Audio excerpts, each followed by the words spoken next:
এই অংশটুকু যুবক যুবতীরা খুব ভালো করে শুনেন। দিনী বোন যাদের বয়স হায়েজ হয়ে গেছে, যাদের হায়েজ হয়েছে, এখান থেকে শুরু করে সবাই যারা বালেগ হয়েছে আমরা ছেলেরা সবাই ভালো করে কথাটা শুনেন।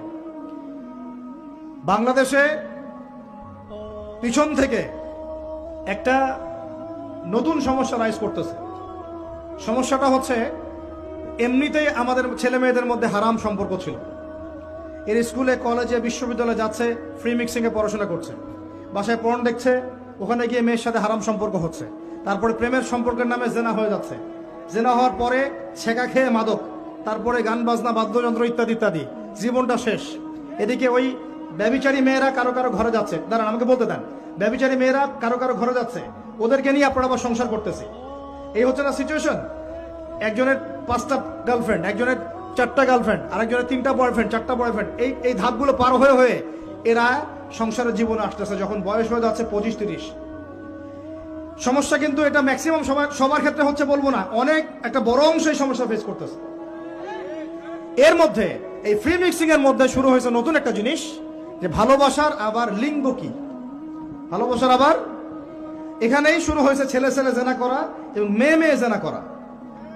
ছেলে ছেলে জেনা করা আর কি বললাম বলেন, মেয়ে মেয়ে জেনা করা, নাউজুবিল্লাহ। এটা কমে লুত, এর শাস্তি আসবে যদি আমরা তওবা করে ফিরে না আসি। এর উপরে এখন শুরু হয়েছে ভালোবাসার আবার ধর্ম কি, ভালোবাসার আবার, আমার সাথে বলেন কি বললাম, ভালোবাসার আবার, এদিকে মনোযোগ দেন, ভালোবাসার আবার কি, ভালোবাসার আবার কি, এই কথাটা এই স্লোগানটা দিয়ে কি করা হচ্ছে আপনারা শুনেন।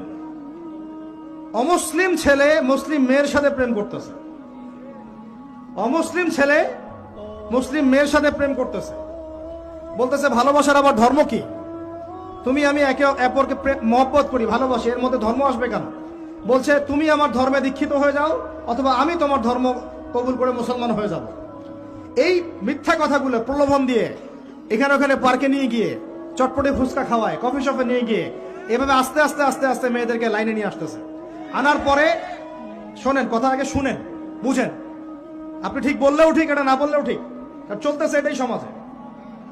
এখন কথা হচ্ছে, আমরা যদি আমাদের বোনদের ইজ্জতকে বাঁচাইতে চাই, এই বিষয়টা সম্পর্কে সচেতন থাকতে হবে।